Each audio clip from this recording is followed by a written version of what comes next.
রাজশাহী বিশ্ববিদ্যালয়ের শিক্ষক অধ্যাপক ডক্টর শামসুজ্জোহা নিহতের দিনকে শিক্ষক দিবস ঘোষণার দাবি আগে থেকে জানিয়ে আসছিলেন শিক্ষক শিক্ষার্থীরা।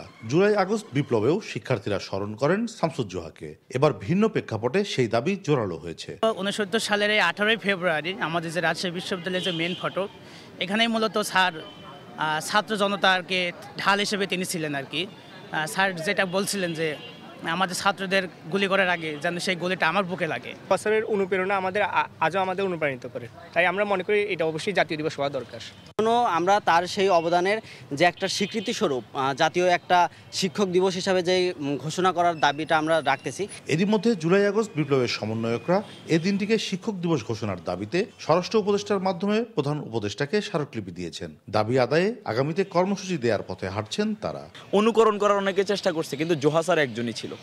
এই জন্য যে কোনো মূল্যেই যদি বিপ্লবের পরে সব কিছুই সংস্কার হয়, যেই জোহা স্যারকে ধারণ করে আবু সাইদ ভাই জীবন দিতে পারলো, তাহলে সেই জোহা স্যারের এই দিবসটাকে অবশ্যই এই জুলাই বিপ্লবকে ধারণ করে হোক বা 69কে ধারণ করে হোক, এটাকে জাতীয়করণ করতে হবে, জাতীয় শিক্ষক দিবস হিসেবে অবশ্যই ঘোষণা করতে হবে। শিক্ষার্থীদের দাবির সঙ্গে একমত বিশ্ববিদ্যালয় প্রশাসনও। তো আবারও আমরা নতুন একটা প্রেক্ষাপট এসেছে, আমি মনে করি এটা অবশ্যই হওয়া উচিত।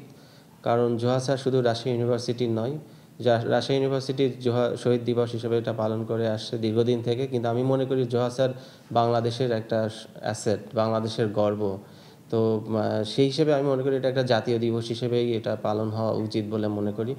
বিশ্ববিদ্যালয় 1969 সালের 18 ফেব্রুয়ারি শিক্ষার্থীদের রক্ষা করতে গিয়ে পাক হানাদার বাহিনীর নির্যাতনে নিহত হন রাজশাহী বিশ্ববিদ্যালয়ের তৎকালীন প্রক্টর অধ্যাপক শামসুজ্জোহা। সেই থেকে দিনটিকে জোহা দিবস হিসেবে স্মরণ করে বিশ্ববিদ্যালয় কর্তৃপক্ষ। কাজী শাহেদ, দেশ টিভি, রাজশাহী।